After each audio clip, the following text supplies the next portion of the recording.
इसका नाम क्यों पड़ा? क्योंकि हमारी प्रणाली में 10 अंक होते हैं। ठीक है, कितने अंक होते हैं? 10। 0 1 2 3 4 5 6 7 8 9, ये 10 अंक हमारी पद्धति में होते हैं। समझ गए ना? तो इसलिए इसका नाम पड़ा क्या? दार्शनिक प्रणाली। दार्शनिक प्रणाली। अब देखिए क्या होता है इस प्रणाली के तहत, ये अंक जो कि मूल अंक कहलाते हैं। मूल अंक क्यों कहलाते हैं? क्योंकि इन्हीं से समस्त संख्याओं का निर्माण होता है। ठीक है ना? चाहे जितनी आप छोटी संख्या लिखें तब भी इन्हीं अंकों का प्रयोग करेंगे इस प्रणाली के तहत, चाहे जितनी बड़ी संख्या आप लिखें इन्हीं अंकों का प्रयोग आप इस प्रणाली में करेंगे। क्लियर है? तो अब यहां पर बात आती है कि जीरो के आविष्कार में और इन संख्याओं का आविष्कार, इनका सबका आविष्कार भारत में ही हुआ है। ठीक है ना? और इस बात को जरूर स्वीकारते हैं कि आर्यभट्ट ने जीरो को दुनिया के सामने लाकर रख दिया। आर्यभट्ट ने समस्त लोगों को इसकी पहचान कराई, जिससे कि लोग जो है आर्यभट्ट को ही इनका मूल जनक मानते हैं। ठीक है ना? और आपके एग्जाम में अगर आता है ऐसा क्वेश्चन तो आप आर्यभट्ट को ही सही करें, क्योंकि यही वर्णित है। समझे गए? यही वर्णित है और इन्हीं को आपको मानना है कि जीरो का आविष्कार आर्यभट्ट ने किया। क्लियर है? आगे की बात देखिए क्या हुआ कि इसके बाद हमारी बात आती है प्राकृतिक संख्याओं की। प्राकृतिक संख्याओं की तो सबसे पहले क्या हुआ कि गिनती, वस्तुओं की गिनती शुरू हुई। ठीक है ना? कितने हमारे पास जानवर हैं या कितने लोग हैं हमारे साथ, ऐसा कुछ होकर के शुरू हुआ। तो सबसे पहले जो गिनती हमारी 1 से ही शुरू होती है। 1 से ही स्टार्ट होती है गिनती। 1 से ही स्टार्ट होती है गिनती। कभी 0 से स्टार्ट नहीं होती है। क्या 0 से स्टार्ट होती है? नहीं होती है। किसी भी वस्तुओं की गिनने को कहो 1 2 3 तुरंत आदमी करेगा। तो 1 से स्टार्ट होती है गिनती। 1 2 3 4 5 डैश ऐसे ही चली जाती है बहुत दूर तक। अभी इसको 9 बंद मान लीजिएगा, ये अनंत तक जा रही होती है। ठीक है ना? अर्थात इसकी जो परिभाषा बनती है कि वे संख्याएं जिनसे हम वस्तुओं की गिनती करते हैं, जिनसे हम वस्तुओं की क्या करते हैं? वस्तुओं की गिनती करते हैं। ठीक है ना? वस्तुओं की गिनती करने वाली संख्याओं को प्राकृतिक संख्याएं कहते हैं। जैसे 1 2 3 4 5 6 7 8 9 10 11 12 13। ठीक है? तो सबसे छोटी प्राकृतिक संख्या 1 होती है और सबसे बड़ी प्राकृतिक संख्या ज्ञात नहीं की जा सकती है, यानी वहां तक नहीं पहुंचा जा सकता है। किसी भी कारणवश हम पहुंच भी जाएंगे तो उसके बाद एक और आगे उसकी उत्तरवर्ती संख्या खड़ी होती है। अभी आपको बताएंगे थोड़ी देर बाद पूर्ववर्ती और उत्तरवर्ती संख्या क्या होती है। ठीक है ना? तो ये रहा आपका प्राकृतिक संख्याओं का सफर। अब देखिए हम लोग पढ़ेंगे यहां पर एक बात और पढ़ेंगे कि जीरो के बारे में। जीरो, क्या जीरो एक प्राकृतिक संख्या है? ये क्वेश्चन हमारे पास। क्या जीरो एक प्राकृतिक संख्या? तो आपको ध्यान देना चाहिए कि जिनसे वस्तुओं की गिनती की जाती है उन्हें ही प्राकृतिक संख्या कहते हैं। तो इस लाइन में कहीं जीरो आता है? Zero, single zero. 10 में तो जीरो आएगा, 10 20 50 में जीरो आएगा। तो वो जीरो नहीं होती, वो 10 होती है, यानी 10 होती है, वो 20 होती है, वो 30 होती है, वो 40 होती है। उसको जीरो नहीं कहा जाता है। ठीक है ना? तो वो 20 होती है, अलग बात। तो पर्सनली जीरो से हम किसी भी वस्तु को डिनोट नहीं कर सकते। किसी भी वस्तु को हम जीरो से डिनोट नहीं कर सकते, यानी हम इस मेज को नहीं कह सकते कि जीरो। कह सकते हैं क्या? नहीं कह सकते। अगर सिंगल वस्तु है तो उसके 1 ही कहेंगे ना? तो जीरो से किसी वस्तु की गिनती शुरू नहीं होती या गिनती नहीं होती है, अतः जीरो एक प्राकृतिक संख्या नहीं है। जीरो एक प्राकृतिक संख्या नहीं है। विशेष ध्यान रहे इस बात का। ठीक है ना? आगे देखिए बच्चों, कोई वस्तु है, जैसे हमारे पास बैल होते हैं तो बैलों की जोड़ी, बैलों की जोड़ी दो बैलगाड़ी में लगाई जाती है, ठीक है ना। अब वो एक बैल की बनाने अलग मुद्दा है, ठीक है ना। जहां पर बात आती है समानता की, जहां पर बात आती है समानता की, समान की, समानता की, समान की, ये पेन है, ये किसके समान है? एक पेन और दिखाना पड़ेगा कि ये पेन, ये जो हमारा मार्कर है, ये इसके समान ही है ना बेटा। क्या आप कह सकते हैं कि संसार में अगर एक वस्तु हो तो क्या उसकी समानता किसी से कर पाएंगे आप? नहीं कर पाएंगे। तो क्या उसकी समानता हो पाएगी? वो तो अद्वितीय कहलाएगी। क्या कहलाएगी? अद्वितीय। समानता या समान तभी कहेंगे जब कम से कम आपके पास दो वस्तुएं होंगी। क्या सिंगल वस्तु में कह सकते हैं? भले सिंगल वस्तु आपके सामने है, लेकिन आपकी नजर में है कि दूसरी वस्तु जो है घाटों के चौराहे में इसी तरह लगी हुई, लेकिन है तो दो वस्तुएं ना, भले एक यहाँ एक वहां, तो दोनों समान है ऐसा आप कह सकते हैं।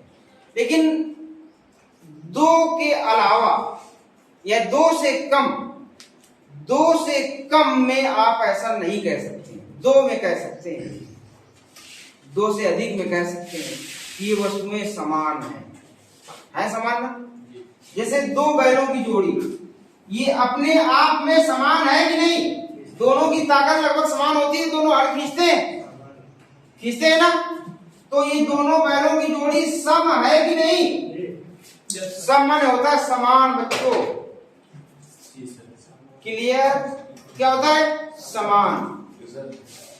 तो जैसे बैलों की जोड़ी हो गई, दो मजदूर हो गए जो समान कार्य करते हैं, समझ ना।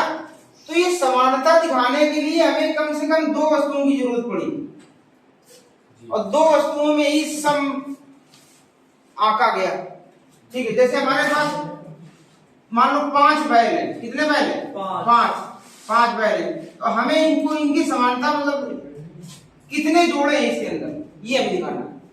तो 1 2 3 4 5, ये 5 हो गए। एक जोड़ा ये बना, एक जोड़ा ये बना, ये जोड़ा से रह गया, ये जोड़ा से वंचित हो गया, इसका जोड़ा नहीं। क्लियर है? यानी ये समान नहीं है, ये सम नहीं है, तो ये विषम है। जो समान ना हो वो विषम कहलाता, जो सम ना हो वो विषम कहलाता। क्लियर है? इसीलिए मेरे प्यारे बच्चों, सम संख्याओं की परिभाषा में दो को लिया गया। वे प्राकृतिक संख्याएं, ध्यान देना, आपने पढ़ा कहीं कहीं पर कि वे संख्याएं जिनमें दो का पूरा पूरा भाग चला जाता है, लेकिन आपको हम यहां पर बता रहे हैं वे प्राकृतिक संख्याएं जिनमें दो का पूरा पूरा भाग चला जाए। क्यों चला जाए? जोड़ा बनाने के लिए, ठीक। क्योंकि जोड़ा दो से ही बनता है, जोड़ा कम से कम दो वस्तुओं से ही बनता है। क्लियर है? समान जोड़े, जैसे मान लो आपके पास 2 आम है, तो आमों का एक जोड़ा है कि नहीं, ये बताओ, है ना। तो ये सम है। अगर 4 चीजें हैं आपके पास तो 2 जोड़े हैं आपके पास, यानी 4 जो हमारा है ये सम है, 2 सम है, 5 सम नहीं है तो वो विषम है, ठीक है ना। अब ये 4 जो नंबर था हमारे पास, ये 10 नंबर था, अगर 2 के टुकड़े इसमें हो जाए, 2 के टुकड़े हो जाए, यानी 5 टुकड़े बनेंगे। कितने बनेंगे? 5 टुकड़े, यानी 5 जोड़े बनेंगे आपके, तो 10 हमारी सम संख्या है, क्योंकि 5 फुल फिल जोड़े बन रहे हैं। क्लियर है? अगर हम 11 को लेते हैं और 11 में 2 के जोड़े बनाए हम, तो 5 जोड़े बनेंगे और एक संख्या और हमारे पास एक्स्ट्रा बच जाएगी, जो कि जोड़े को नहीं दर्शा पाएगी, जोड़ा नहीं बना पाएगी, इसलिए 5 हमारा विषम संख्या होगा। अरे 11 क्या होगी? विषम संख्या होगी। क्लियर है? तो इसलिए आपको ध्यान रहे कि सम संख्याओं की परिभाषा में 2 को लिया गया, यानी जिन प्राकृतिक संख्याओं में, जिन प्राकृतिक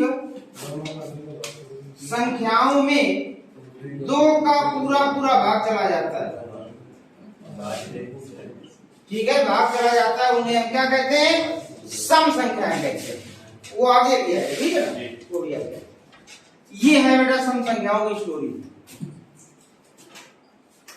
किसी को डाउट हो यहाँ पर तो पूछ सकते हैं आप।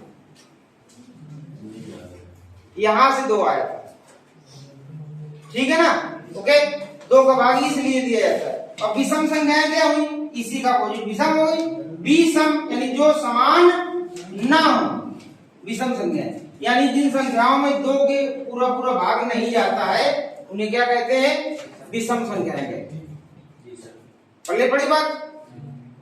तो अब आपसे ध्यान रहे, अगर कोई आपसे बात हो, अगर आपसे कहा जाए कि जिन संख्याओं में 2 का पूरा पूरा भाग चला जाता है, तो जिन संख्याओं तो है नहीं डायरेक्ट वहां पे, जिन प्राकृतिक संख्याओं में 2 का पूरा पूरा भाग चला जाए उन्हें सम संख्या कहते हैं।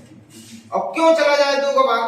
क्योंकि 2 से ही जोड़ा बनता है, 2 से ही पेयर बनता है, 2 से ही समानता प्रदर्शित होती है, और 2 से ही हम किसी वस्तु को समान या असमान कह सकते हैं, ठीक है ना। ये बात क्लियर है। अब आगे देखिए क्या आया, ध्यान देना।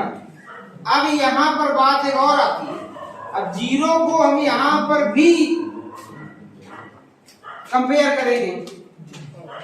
क्या करेंगे कि 0 एक सम संख्या है कि नहीं, यदि है तो क्यों है, यदि नहीं है तो क्यों नहीं। सर है, ठीक है। तो आपको बता दें कि हमने जो परिभाषा अभी आपको दी सम संख्याओं की, वो थी क्या कि वे प्राकृतिक संख्याएं जिनमें 2 का पूरा पूरा भाग चला जाता है उन्हें सम संख्या कहते हैं। तो सबसे पहले आप सोचें कि क्या 0 प्राकृतिक संख्या है? नहीं, अभी थोड़ी देर पहले बताया गया 0 प्राकृतिक संख्या नहीं है। और जब 0 प्राकृतिक संख्या नहीं है तो विषम कैसे होगी? क्योंकि जो सम संख्या होगी वो प्राकृतिक अवश्य होगी। जो सम संख्या होगी वो प्राकृतिक अवश्य होगी, और जो विषम संख्या होगी वो भी प्राकृतिक अवश्य होगी। और जब 0 प्राकृतिक नहीं तो सम विषम होने की कोई बात उठती ही नहीं है। क्लियर है? 0 न तो सम है, न विषम है, न प्राकृतिक संख्या है। 0 केवल एक पूर्णांक है, एक नंबर है, ठीक है ना, और पूर्ण संख्या है। क्लियर है? 0 पूर्ण है। क्लियर है? तो ये है 0 के बाद। आगे देखिए, अब बात आती है मेरे बच्चे भाज्य संख्याओं। किसकी बात आती है?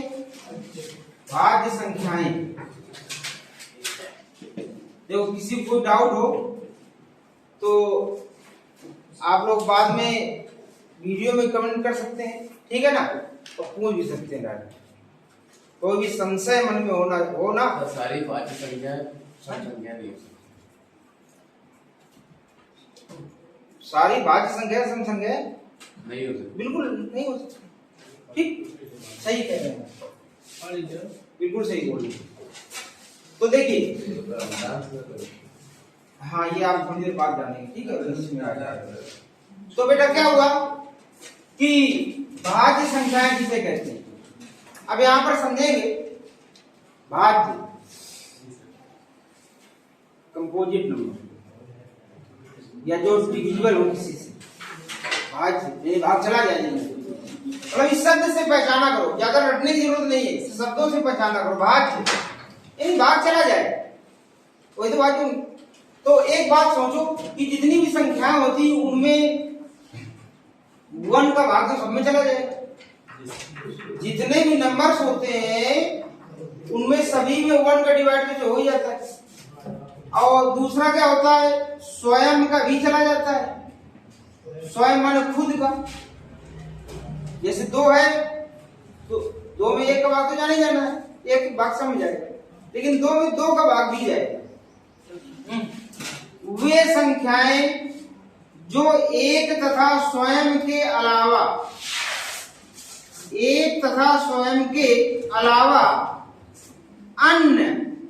अन्य किसी संख्या से पूर्णतया विभाजित हो। और ये भी है वे प्राकृतिक संख्याएं, वे प्राकृतिक संख्याएं जो एक तथा स्वयं के अलावा अन्य किसी भी संख्या से पूर्णतः विभाजित हो जाएं, भाज्य संख्याएं कहलाती हैं। क्या कहलाती है? भाज्य संख्याएं कहलाती हैं। ओके, अब यहाँ पर बात आती है मेरे बच्चों कि वे प्राकृतिक संख्याएं वन से शुरू होती हैं। कहाँ शुरू होती है? वन से। 1 2, इसमें तो सभी ऐसे लिखे जाएंगे 4 5 6 7 8 9 10। क्लियर है? ए बच्चा, अब एक तथा स्वयं के अलावा तो एक को छोड़ेंगे हम लोग, क्योंकि इसके अलावा जाना चाहिए किसी। अब एक में एक ही का भाग जाएगा और किसी जाएगा नहीं जाएगा। और इसके अलावा जो होगा, यानी ये भाज्य संख्या नहीं है हमारी, वन हमारी भाज्य संख्या नहीं है। 2 में किसका किसका जाएगा बच्चों? एक में जाएगा स्वयं, एक का जाएगा स्वयं का जाएगा, और किसी का जाएगा क्या? नहीं। तो फिर ये भी भाज्य नहीं है, ये भी भाज्य नहीं है। 3 में किसका किसका जाएगा? एक का जाएगा स्वयं का जाएगा, ये भी भाज्य नहीं है। 4 में क्या होगा? एक का तो जाएगा ही, स्वयं का भी जाएगा और 2 का भी जाएगा। इसमें जाएगा एक तथा स्वयं के अलावा अन्य किसी संख्या से भाग चला जाए, वो हमारी कौन सी संख्या होगी मेरे बच्चों? भाज्य संख्या। तो सबसे छोटी भाज्य संख्या 4। 5 में स्वयं एक का जाएगा, 6 भाज्य हो जाएगी हमारी। 7 भाज्य नहीं होगी, 8 होगी, 9 होगी, 10 होगी, 11 नहीं होगी, 12 होगी, 13 भी नहीं होगी, 14। इस तरह से हमारी ये भाज्य संख्याएं बन जाती है। क्लियर है? अब हमें लगता है कि आपको समझ में आ रहा होगा। ठीक बेटा? ए बच्चा, तो सबसे छोटी भाज्य संख्या 4, सबसे छोटी भाज्य संख्या 4, सबसे छोटी प्राकृतिक संख्या 1। क्या 0 एक प्राकृतिक संख्या है? नहीं है। 0 सम संख्या है? नहीं है। 0 विषम संख्या है? नहीं है। क्लियर है? भाज्य संख्याएं किसे कहते हैं? वे प्राकृतिक संख्याएं जिनमें एक और स्वयं के अलावा किसी और संख्या। ठीक है? इस तरीके से आप याद रखेंगे। रटना किसी चीज को नहीं है, केवल और केवल समझना। क्लियर है? अब आगे देखिए। अब इम्पोर्टेंट बात आती है अभाज्य संख्याओं। किसकी बात आती है? अभाज्य संख्याओं। ध्यान दे बच्चों, अभाज्य संख्या।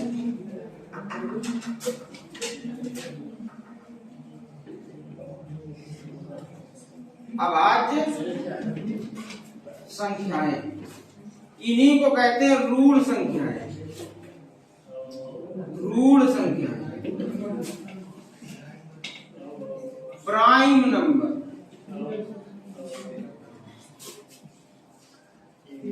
क्लियर है?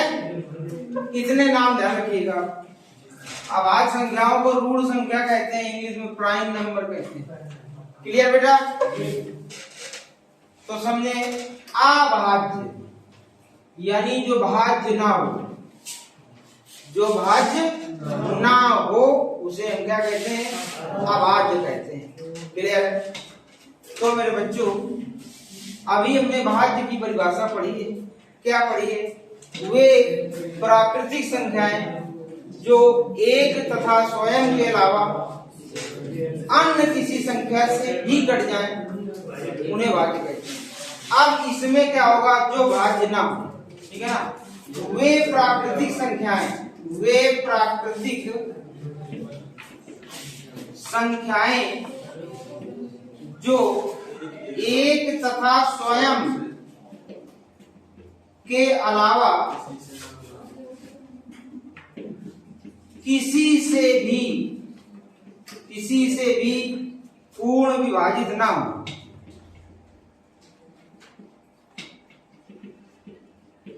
पूर्ण विभाजित ना हो, अभाज्य संख्या कहलाती है। क्लियर बात? हेलो बेटा, अब जैसे नंबर हमारे प्राकृतिक संख्या का 1 है, 2 है, 3 है, 4, 5, 6, 7, 8, 9, 10, 11, बहुत सारे प्राकृतिक, ठीक है ना।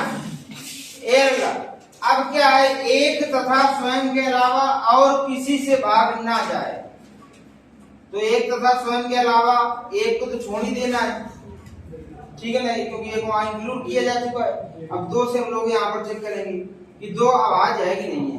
अब 2 में एक का भाग जाएगा और स्वयं का जाएगा, और किसी का जाएगा क्या, नहीं जाएगा।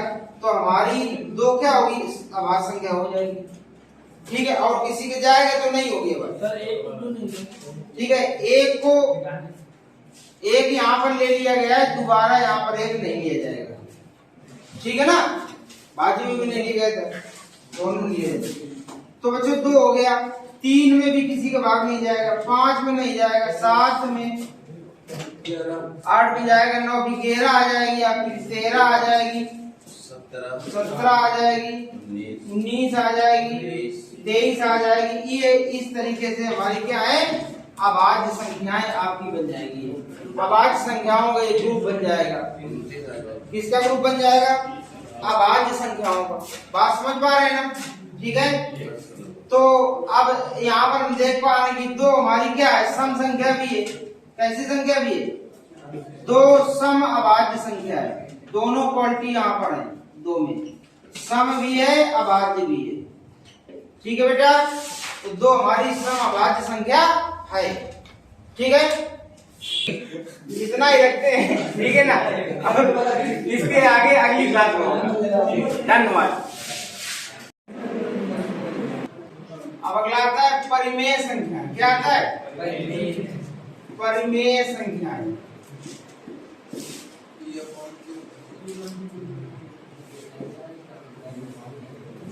देखिए परिमेय संख्या किसे कहते हैं, सबसे पहले समझ ले कि जो संख्याएं हमारी है उन्हीं में से वर्गीकृत करके अलग अलग संख्याओं को बनाया गया है, यानी उनका वर्गीकरण किया गया है। मान लीजिए जितना भी आप पढ़ रहे हैं प्राकृतिक संख्या से लेकर भी यहाँ तक और आगे भी पढ़ेंगे, तो वर्गीकरण है सभी संख्याओं का, मतलब बांट करके पढ़ना है उनको अलग अलग, है ना। तो परिमेय संख्या किसे कहते हैं, पहले ये जाने। जिन संख्याओं को, अभी यहाँ पर प्राकृतिक संख्या नहीं है नाम, जिन संख्याओं को P/Q के रूप में लिखा जा सकता है, जिन संख्याओं को P/Q के रूप में लिखा जा सकता है, वे परिमेय संख्याएं कहलाती है। क्या कहलाती है, परिमेय संख्याएं कहलाती है, ठीक है ना। और आपको ध्यान रहे कि Q जो कभी 0 नहीं होना चाहिए, यानी अंश बटे हर में कभी शून्य नहीं होना चाहिए, ये विशेष ध्यान दें, ठीक है ना। तो वे सभी संख्या हमारी क्या हो जाएंगी, परिमेय संख्या हो जाएगी। जैसे आप देखते हैं 1, इसके नीचे भी 1 होता है, ठीक है ना। 2 अपन में 1 होता है सभी के, 3 डैश डैश, 3/4, इस तरीके से 2/5, 7/9 आदि। ये कैसी संख्या है, परिमेय संख्या। कैसी संख्या है, परिमेय संख्या, ठीक है ना। तो आप ध्यान दें, अब यहाँ पर बात आती है 0। क्या 0 एक परिमेय संख्या है? ये संख्याएं यहाँ पर प्राकृतिक नहीं बोला, ठीक है। वे संख्याएं जिन्हें इस रूप में लिखा जा सकता है, ये लिखी होती है, और नीचे 0 नहीं होना चाहिए, वे सभी संख्याएं परिमेय कहलाती है। तो 0 के नीचे तो 1 होता है ऑलरेडी, होता है। तो देखिए P/Q के रूप में लिखा है, यहाँ 0 मना किया उसने, तो यहाँ 0 नहीं है। तो 0 क्या है, 0 एक परिमेय संख्या है, 0 एक परिमेय संख्या है। क्लियर है?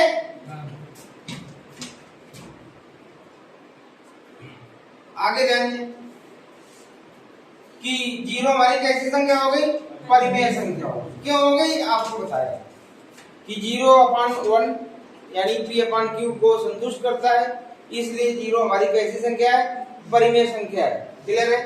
आगे ध्यान दीजिएगा। हेलो, अब आते हैं हम लोग अपरिमेय संख्या के रूप में। अपरिमेय संख्या किसे कहते हैं? अब यहां पर जो संख्याएं परिमेय नहीं होती हैं, वे क्या कहलाती हैं? अपरिमेय कहलाती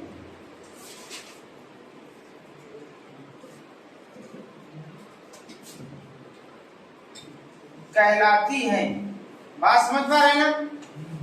जैसे आपने देखा, और यहाँ एक बात सुन ले कि अभी आपको बताते हैं, जैसे √2 हो गया, ये परिमेय नहीं है तो अपरिमेय, समझे? √3, √5 डैश डैश, आज ये हमारी संख्या कैसी है? अपरिमेय संख्या है। क्लियर है? इनमें ज्यादा कुछ नहीं है, केवल इतना ध्यान देना है कि कौन p/q के रूप में है, यानी कौन अंश बटे हर के रूप में है, और हर में 0 नहीं होना चाहिए। जैसे हम अगर कहें कि 3/0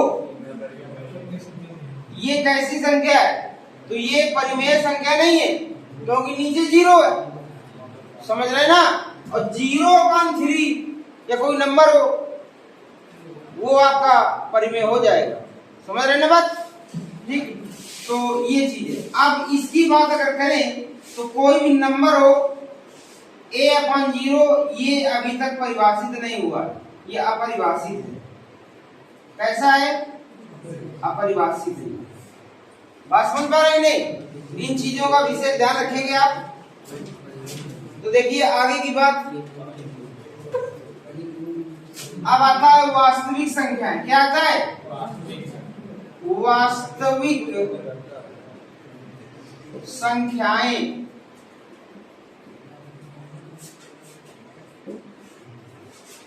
वास्तविक संख्या किसे कहते हैं? परिमेय प्लस अपरिमेय।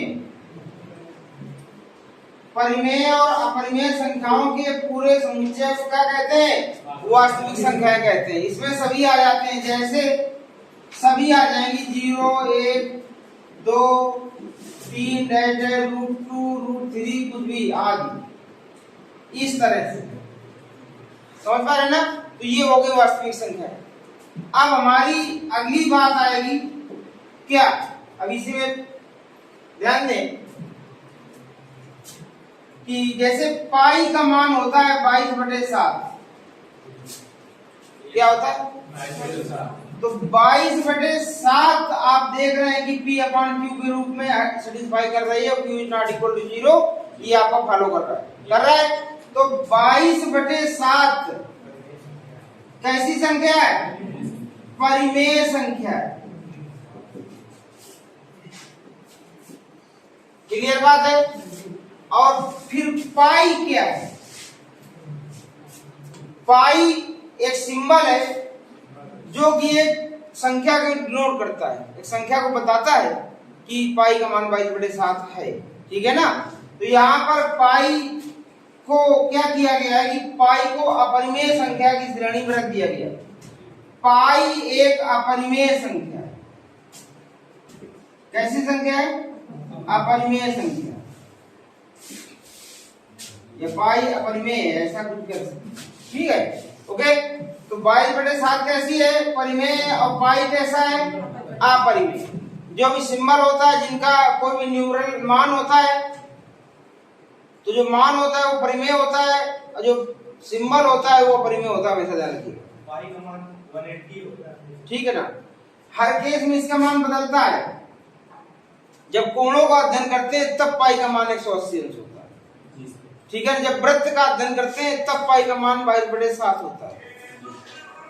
ठीक है? ऐसा होता है। ओके, अलग अलग अध्ययन में अलग अलग इसका मान प्रयोग किया जाता है। कोणों में 180 अंश लिया जाता है। ठीक है? और वृत्त में 22/7 प्रयोग करते हैं। और बोलो 1/√2।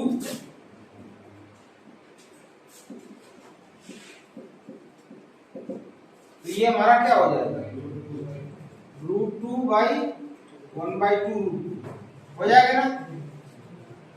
तो ये क्या कहना चाहते हैं, इसको कैसी संख्या है, ठीक है ना।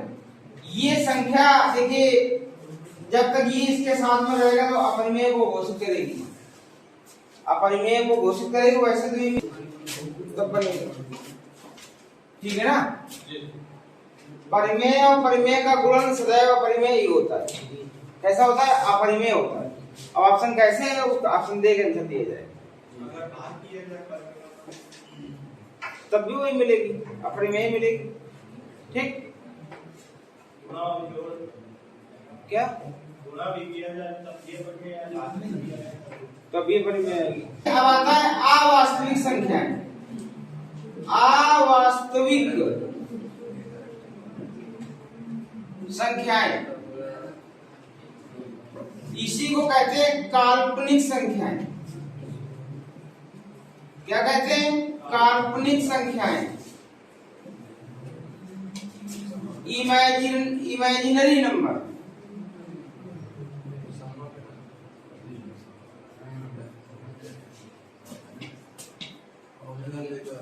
ठीक है, क्या कहते हैं, इमेजिनरी नंबर। देखिए क्या हुआ बेटा कि जैसे आपको निकालना है √16, इसका मान कितना होगा, 4 होगा। कितना होगा, 4 होगा, ठीक है। एक बात तो इसका मतलब क्या है कि जो ये वैल्यू है इसका हम स्क्वायर करें तो हमें ये वैल्यू मिलना चाहिए, 4 × 16, ठीक है। तो ये प्लस का 4 होता है, क्या का 4 होता है, प्लस का 4 होता है।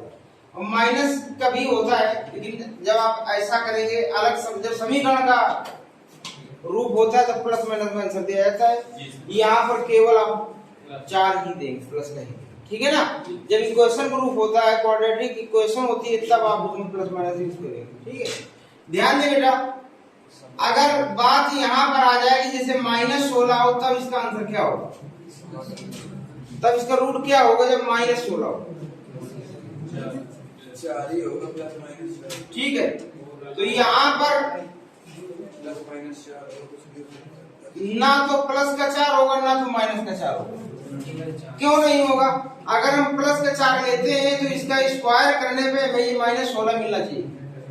4 × 4 कर देंगे तो 16 मिलेगा, माइनस में 16 नहीं मिलेगा। तो ये हमारा इसका उत्तर 4 क्या होगा, नहीं होगा, नहीं होगा ना, ठीक है।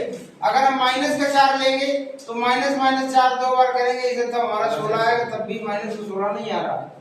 अतः हमें √-16 का मतलब प्लस या माइनस का 4 नहीं होगा, नहीं होगा ना, क्योंकि उसका रिवर्स से ये नहीं देता है, वापस इसको नहीं देता है, जबकि वापस देना चाहिए तभी वर्गमूल फॉलो होता है, ठीक। तो यहाँ पर क्या हुआ बेटा, यहाँ पर कल्पना कर ली गई, जब इसका मान किसी भी तरह से नहीं निकल पाया तो यहाँ कल्पना कर ली गई क्या कि अगर यहाँ पर जैसे 16 है, इसको हम क्या करें, यहाँ पे I² इसको मान लें -1, I² मान ले -1। I मीन्स इमेजिन, वो लिखा इमेजिन कर लिया जाए कि ये क्या है कि -1 की जगह हम I² रखेंगे, तब इसका आंसर आ जाएगा 4I। आ जाएगा क्या, आ जाएगा। तो अब यहां से चूंकि इसको इमेजिन किया गया, इसकी कल्पना की गई, इसलिए इसका नाम काल्पनिक संख्या पड़ा, ठीक है ना। जो संख्या वास्तविक नहीं होती है वो काल्पनिक होती है, जो संख्या वास्तविक नहीं होती वो क्या होती है, काल्पनिक होती है, ठीक बेटा। अब ध्यान दें, हेलो, जब किसी वास्तविक संख्या और अवास्तविक संख्या, इसे अवास्तविक कहते हैं, काल्पनिक कहते हैं, कोई वास्तविक संख्या और ये कौन संख्या है, अवास्तविक संख्या, ये जब मिश्र रूप में मिलती है तो यहाँ सम्मिश्र संख्या कहते हैं इसको, सम्मिश्र संख्या, ठीक है। Z = X + I Y, बात समझ रहे ना? सम्मिश्र संख्या that is complex number, complex number, समझ गए ना?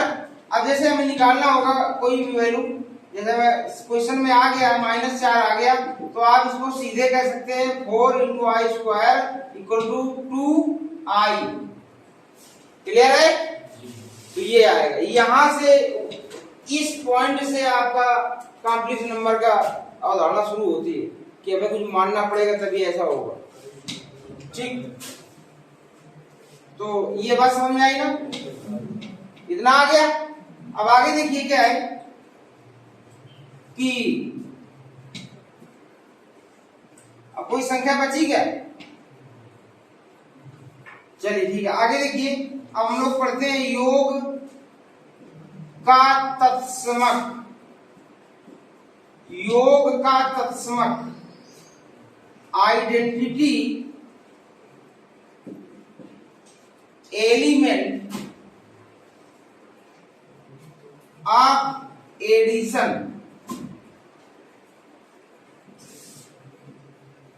योग का तत्समक, बात समझ पा रहे हैं? तत्समक क्या होता है? तत्समक, ठीक है ना, मतलब उसी के समान रहे, उसी के समान रहे, जो थी उसी के समान रहे, उसमें कुछ जोड़ भी दिया जाए तब भी उसी के समान रहे। यानी किसी भी संख्या में कुछ जोड़ देने के बाद भी उस संख्या का मान ना बदले तो उसे कहते हैं तत्समक। ठीक है ना? तो देखिए जैसे 4 है तो इसमें हम क्या जोड़े कि 4 है बना रहे, 0 जोड़ देंगे तो 4 बना रहेगा, घटा देंगे तब भी 4 बना रहेगा। यानी जो 0 है वो आइडेंटिटी का कार्य कर रहा है कि नहीं कर रहा है, उस नंबर में नो चेंज कर रहा है कि नहीं कर रहा है। ठीक है ना? तो 0 यानी शून्य, शून्य अर्थात 0 को योग का तत्समक कहा जाता है। 0 को क्या कहा जाता है? योग का तत्समक कहा जाता है। ठीक है, अगली बात समझे, योग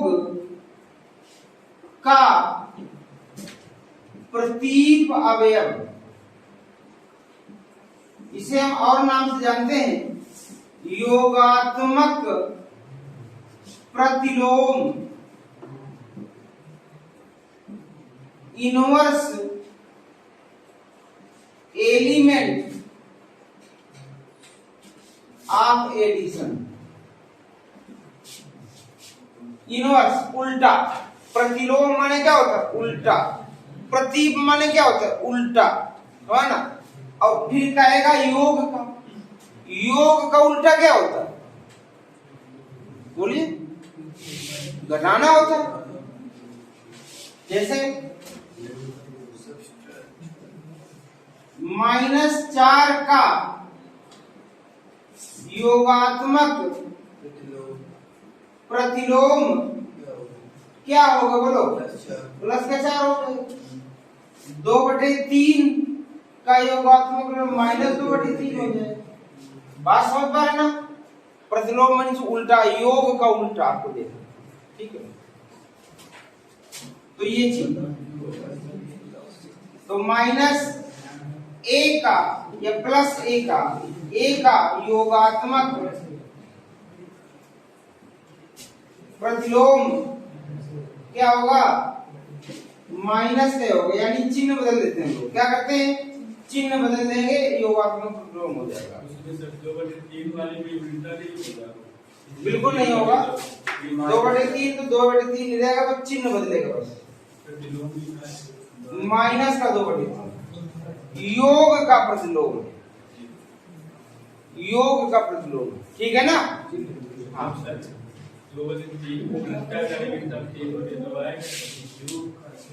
योग का उल्टा क्या होगा? बोलो बेटा, योग का उल्टा माइनस से 2। ठीक है, तो ये चीज है, नोट करना चाहे तो कर सकते हैं। ठीक है, अपना करते चला करो। देखो अगर समझ में आता जाए तो सभी लोग चैनल को सब्सक्राइब करते चले, समझ रहे? हाँ, अगर समझ में आता जाए तो, ये तो कोनो बात नहीं, वरना लाइक करके छोड़ दें। नहीं वरना डिसलाइक करके छोड़ दो, ऐसा समझ रहे? हाँ, सत्य पे काम करें, फालतू बातों ना है हमारी, जो आपको लगे रियलिटी की हाँ ठीक है कुछ हमें मिल रहा है, तभी आप उसको उससे जुड़े, आप ऐसे मत जुड़े। अब आता है गुणा का तत्समक, गुणे का तत्समक, समझ रहे ना? Identity element of multiplication,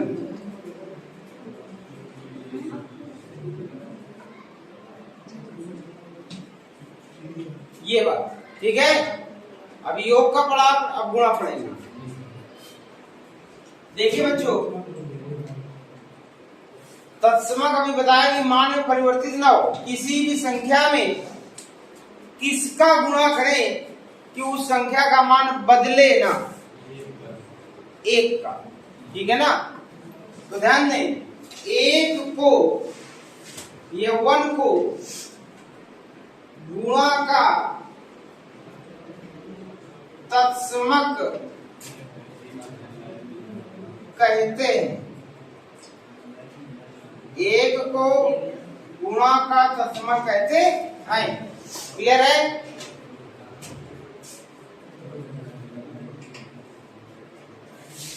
hello बेटा, गुणात्मक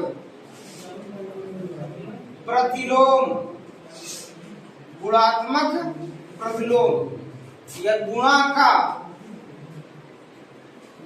प्रतीप अवयव, inverse element, element of multiplication.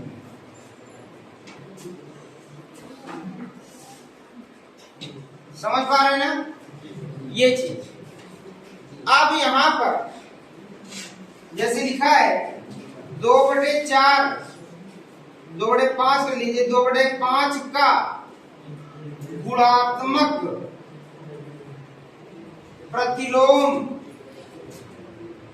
तो देखो बेटा यहां पर हो जाएगा 5/2, समझ ना?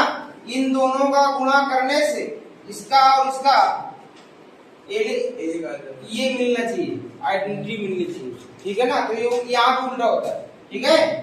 जैसे 2/3 का गुणात्मक प्रतिलोम लिखेंगे तो हम क्या लिखेंगे? 3/2 लिखेंगे। समझ पा रहे हैं ना? 7/2 का क्या होगा? 2/7 होगा। समझ पाए ना? तो ये आपका गुणात्मक प्रतिलोम था। समझ? हेलो, ध्यान दें, जैसे ये पॉइंट है 2 + √3 कैसी संख्या है? 2 + √3 संख्या है, संख्या है। विकल्प नंबर 1 में अगर दिया जाए परिमेय, दूसरा दिया जाए अपरिमेय, तीसरा दिया जाए अवास्तविक, और फोर्थ विकल्प दिया जाए नन ऑफ दीज। तो कितने लोग पहला ऑप्शन देना चाहेंगे बताएं? तो चलिए आपको बता देते हैं, इस रूप की जितनी भी संख्याएं हैं वो सभी अपरिमेय होती है। जी, क्या होती है? अपरिमेय होती है। a + √b एक अपरिमेय संख्या है। ये पूरी टोटल जो नंबर ही बनेगा हमारा कैसा होगा? अपरिमेय होगा, अपरिमेय होगा। ए बच्चा, दूसरा पॉइंट अगर इस तरह दिया जाए, इसी प्रश्न की प्रश्न इंपॉर्टेंट है तो ध्यान रखिएगा, ठीक है? अगला पॉइंट यहाँ पे देखें, जैसे हमारे पास 2√3 या कोई भी नंबर इस रूप में हो तो वो कैसी संख्या है बताएं। ठीक है, तो ये भी आप ध्यान रखें कि a√b एक अपरिमेय संख्या, अपरिमेय।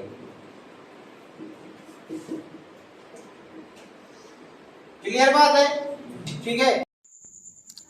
कृपया हमारे चैनल को लाइक करें, सब्सक्राइब करें और शेयर करें। बहुत बहुत धन्यवाद। Thank you. मिलते हैं अगले वीडियो में।